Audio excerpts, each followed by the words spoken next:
শুভ সকাল বন্ধুরা, welcome back to my channel. কেমন আছো তোমরা সবাই? আশা করি সবাই খুব ভালো আছো, আর আমি তো একদম বিন্দাস আছি। এখন বাজে সকাল 8:30, আর উঠিয়ে আমি রান্নাবান্না করতে চালু করে দিয়েছি। প্রত্যেক দিন তোমাদের সাথে এইভাবেই দেখা করছি, কি করব বলো, আমার সকালটা শুরুই হয় রান্নাঘর থেকে।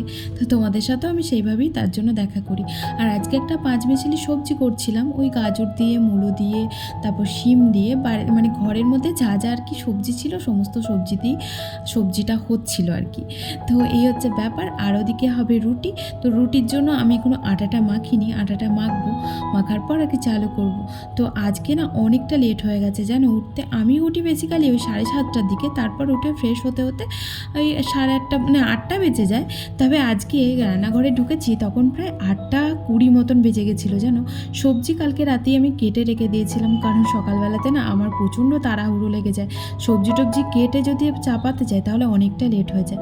সব কিছু তো একা হাতে করি। আসলে 2-3 দিন ও উঠে করে দিচ্ছিল, তারপর আমি দেখলাম যে আমি তো সারাদিন বাড়িতে থাকি, সকালে উঠলেও ধরো আমি সারাদিন একটুখানি টাইম পাই ঘুমানোর, ওই 2টো থেকে ধরো 3টে, 3:30 পর্যন্ত। তো তাই ভাবলাম যে ও তো একটু রেস্ট পায় না, তাই ওর শরীরে রেস্টটা কিন্তু আগে দরকার। যার জন্য আমি বললাম তোমাকে উঠতে হবে না, আমি একা একাই সবটা করে নেবো। তাই যতটা সম্ভব আমি আগের দিন করে রাখার চেষ্টা করি, আর বাদ বাকিটা সকালবেলা উঠে করি।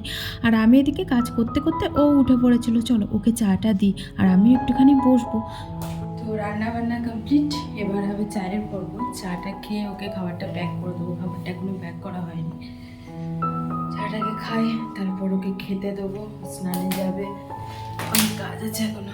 রান্নাটা হলো সবাই, মানে রান্না বলতে তো রুটি আর সবজি হলো, 5 মিশালি সবজি হয়েছে। আজকে সকাল সকাল ভালো রোদ উঠেছে মনে হচ্ছে বাইরে। চলো চাটা খেয়ে নিই। হালকা লিকারে রজা।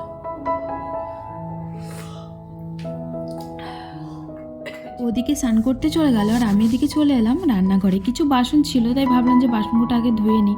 আসলে এই কাজগুলো কিন্তু ও চলে যাবার পরেই আমি করতাম টুকটুক করে আস্তে আস্তে। তবে এখন যেহেতু দোকানটা হয়েছে, তাই দোকানেও তো আমাকে টাইম দিতে হবে, তাই আর কি যতটা সম্ভব ও বাড়িতে থাকতে থাকতে আমি কাজগুলো করে নিই। কারণ ও যাবে 10টা, 10:30টার দিকে, তারপরেই ধরো আমারও কাস্টমার চলে আসে, তাই আমাকেও ওদিকটায় বিজি হয়ে পড়ি, তাই এই কাজগুলো না আর হয় না।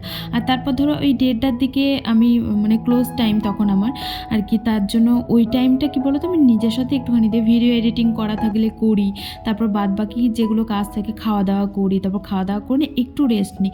অনেকক্ষণ তো দাঁড়িয়ে দাঁড়িয়ে কাজ করি, যার জন্য আর কি একটু রেস্ট একটু দরকারই হয়। তাই ওই টাইম আর কোনো রকম কাজ আমি বাড়তি কাজ রাখি না। তাই যতটা সম্ভব আমি সকালের দিকে তাড়াতাড়ি উঠে সেরে নেওয়ার চেষ্টা করি। আর এদিকে চলে এসেছিলাম, ও স্নান টান করে চলে এসেছিলো পুজো দিয়ে, আর পুজো দিয়ে এসে আমি ওকে খাইয়ে দিচ্ছিলাম, প্রতিদিন এইভাবেই খাইয়ে দিই। তো একটা দায়িত্ব থেকে আমি মুক্ত হয়েছি, এই যে খাবার প্যাক করার দায়িত্বটা। কারণ তোমরা তো জানো আমি যে খাবারটা প্যাক করে দেবো সেটা আবার ও ঘুরিয়ে সব কিছু কমিয়ে আবারও নিজে নিজে প্যাক করে। তাই আমাকে বলে দিয়েছি যে তুমি নিজে নিজেই প্যাক করে নেবে, আমি আর প্যাক করব না।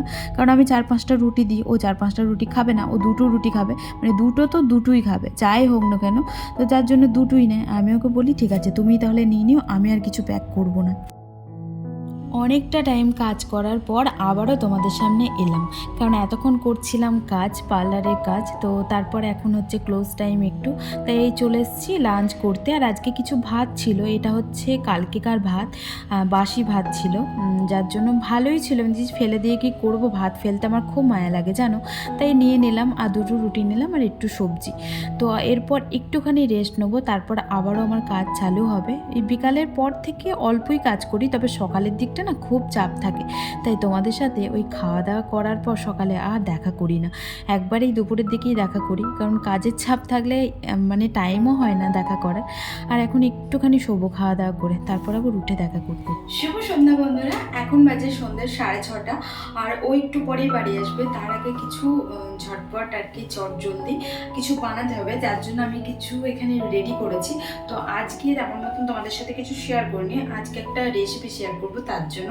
তো চলো বলি এখানে কি কি আছে। টমেটো কুচি, পেঁয়াজ কুচি, ধনেপাতা কুচি, লঙ্কা কুচি, 2টো ডিম নিয়েছি, আর এখানে নিয়েছি 1 কাপ মতন সুজি। আর এদিকে কী কী লাগছে চলো বলে দিই।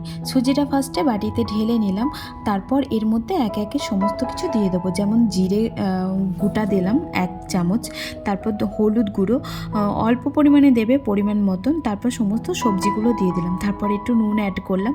আর এদিকে আদা রসুন পেস্ট নিয়েছি 1 চামচ মতন, সেটাও অ্যাড করে দিলাম। তবে আমার এখানে অনেকটা বেশি হয়ে গেছিলো, তার জন্য বাদবাকিটা রেখে দিলাম। তারপর হালকা হাতে ভালো করে এটাকে মিশ্রণ করে নেবে। তারপর মিশ্রণ করে নেওয়ার পর যে ডিম 2টো নিয়েছিলাম সেগুলোকে ভেঙে এখানে দিয়ে দেবে। তবে ডিম দেওয়ার পর এখানে কিন্তু জলটা একটু লাগে, অল্প পরিমাণে সামান্য। তবে আমার খুব মোটা মোটা হয়ে গেছিলো আর কি মিশ্রণটা, যার জন্য আমি একটু পাতলা করার জন্য জল একটু অ্যাড করেছি। তবে যাদের অলরেডি পাতলা হয়ে যাবে তারা কিন্তু জল অ্যাড করো না, হ্যাঁ, তারা ডিম দিয়েই আর কি মিশ্রণটাকে কমপ্লিট করো। আর এখানে হালকা হাতে তারপর আমি অনেকক্ষণ ধরে এই জিনিসটাকে ফেটিয়ে নেবো। যেহেতু সুজি দেওয়া আছে তো তার জন্য একটু ভালো মতন ফেটাতে হবে। যত কিন্তু তুমি এটাকে ফেটাবে তত ফুলবে জিনিসটা, আর তত কিন্তু খেতেও টেস্ট হবে। তবে টেস্টটা কিন্তু দারুণই হবে। আর নুনটা কিন্তু তোমরা স্বাদ মতন দিও। আর নুন আমার এখানে কম হয়ে গেছিলো অনেকটাই, যেটা আমি পরে খাওয়ার পর বুঝলাম, কারণ প্রথমে তো মুখ দিয়ে দেখা যায় না, এই হচ্ছে ব্যাপার। তো যেহেতু নতুন রাঁধুনি বুঝতেই পারছো, আর আমি কিন্তু রান্না শেখাতে আসিনি, আসলে বাড়িতে এটা করেছি বলে তাই তোমাদের সাথে শেয়ার করলাম। যেহেতু ডেলি ব্লগ, তাই ডেলি ব্লগে কী করি না করি সবটাই তো তোমাদের সাথে শেয়ার করি। আর 5 মিনিট রেস্টে এটাকে রেখে দিয়েছিলাম। তারপর ওদিকে আমি কড়াইয়ে তেল গরম হওয়ার পর অল্প অল্প করে ছেড়ে দিলাম। তো তবে তোমরা কিন্তু একটু হালকা হালকা করে দিও, কারণ আমার এখানে মোটা মোটা অনেকটা হয়ে গেছিলো বলেই না আমি মাঝখান দিয়ে আবার কেটেও দিয়েছিলাম, কারণ এটা তেলে দেওয়ার পর না অনেকটাই ফুলে যায়। তো অল্প অল্প করে দেবে। যেহেতু প্রথমবার করছিলাম আমি বুঝতে পারিনি, তাই তোমাদেরকে বলে দিলাম, তোমরা যাতে আর কি প্রথমবার করতে গিয়ে ভুল না করে ফেলো, তার জন্য অল্প অল্প করে দেবে। দেখবে এমনিতেই ফুলে কিন্তু একদম ডুমো ডুমো হয়ে যাবে। আর এটা দেখতে কিন্তু একদম সেই মাছের ডিমের মতন লাগে, জানো তো, খেতে কিন্তু দারুণ টেস্ট। একবার ট্রাই করো, সন্ধ্যের টিফিনের জন্য একদম পারফেক্ট। একটু সসের সাথে খেলে আরও ভালো লাগে। তবে আমার ঘরে সস এই মুহূর্তে ছিল না, যার জন্য আমাকে শুধুই খেতে হচ্ছে। তো চলো ঝটাপট সবগুলো দিয়ে দিই। তলাতে কিচেন পেপার রেখে তুলে নেবে, কিন্তু আমার কাছে যেহেতু কিচেন পেপার ছিল না, তাই আমি খবরের কাগজ দিয়ে কাচে দিয়েছি। কি করবো, এতটা মোটা মোটা করেও তোমরা না ভাজলেও পারো, অল্প অল্প ছোট্ট ছোট্ট করে ভাজতে পারো। তাতে কি বলতো ওই জিনিসগুলো ভালো রকম সিদ্ধ হয়, এই হচ্ছে ব্যাপার। তো আমার একটুখানি মোটা হয়ে গেছে, তো আমি পরের বারটা একটুখানি পাতলা পাতলা করে ভাজবো, যেহেতু প্রথমবার বুঝতেই পারছো। আমার এসব নতুন নতুন জিনিস ট্রাই করতে খুব ভালো লাগে জানো, কারণ আমার বর না খেতে খুব ভালোবাসে, তবে আমিও খেতে খুব ভালোবাসি। আর আমরা দুজনেই যখন পেটুক মানুষ তখন তো ট্রাই করা বানতাই হে, তাই না? তাই নতুন নতুন জিনিস ট্রাই করি। তবে নতুন নতুন জিনিস ট্রাই করতে গিয়ে অনেক ভুলভাল আইটেমও করে ফেলি, তবে যেগুলো ভালো হয় সেগুলোই তোমাদেরকে দেখানোর চেষ্টা করি। তবে এটা কিন্তু নতুন আইটেম না, এটা আমার দিদার রেসিপি, অনেক দিনের পুরনো। আমি খেয়েছিলাম প্রায় 1 বছর আগে। আর এই যে ভেঙে তোমাদের দেখালাম, কি সুন্দর হয়েছে দেখেছো ভেতরটা। তো খেয়ে তো তোমাদের রিভিউতে দিতে হবে, তাই না? একটাই ভাঙলো।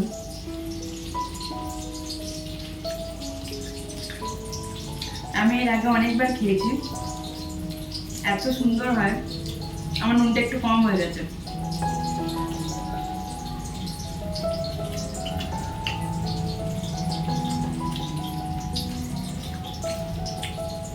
দারুণ হয়েছে, দারুণ। লঙ্কা খাই না আমি। তোমরা বাড়িতে বানিয়ে খেও। আরেকটা নেবো আমি।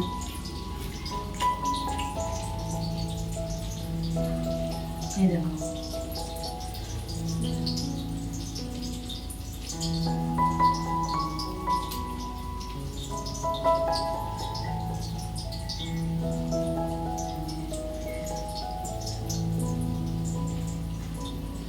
তোমাদের একটা সত্যি কথা বলি, দেখো ভাজতে ভাজতে আমার হাতে পকোড়া শেষ, একটাই পড়ে আছে। তো এখন এক কড়াই আছে, এখনো ওখানে ব্যাটার আছে, প্রচুর হবে, তো অতও খেতে পারবে না। আর এত টেস্ট হয়েছে, মানে খেতে খেতে শেষ করে এলো। আমার দিদা না দারুণ রান্না করে, আর অনেক নতুন নতুন রেসিপিও জানে। তাই যখনই সুযোগ পেতাম দিদার কাছে একটা করে রেসিপি শিখে নিতাম, যেটা আর কি নতুন নতুন। এই যে আমার পকোড়ার ফাইনাল লুক, তো একটুখানি ডেকোরেশন করার চেষ্টা করছি, অত ভালো পারি না।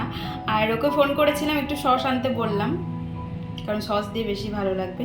আর অনেকগুলো ছিল, কারণ ওপরে ওদেরকে কতগুলো দিয়ে আসলাম, আসলে ওরা যা বানায় তাই দেয় আমাকে, তার জন্য রেডি। আর এটা হচ্ছে আমার দিদার রেসিপি, প্রচণ্ড সুন্দর হয় খেতে, তোমরা ট্রাই করো বাড়িতে, আশা করি তোমাদের অনেক ভালো লাগবে। আর আমি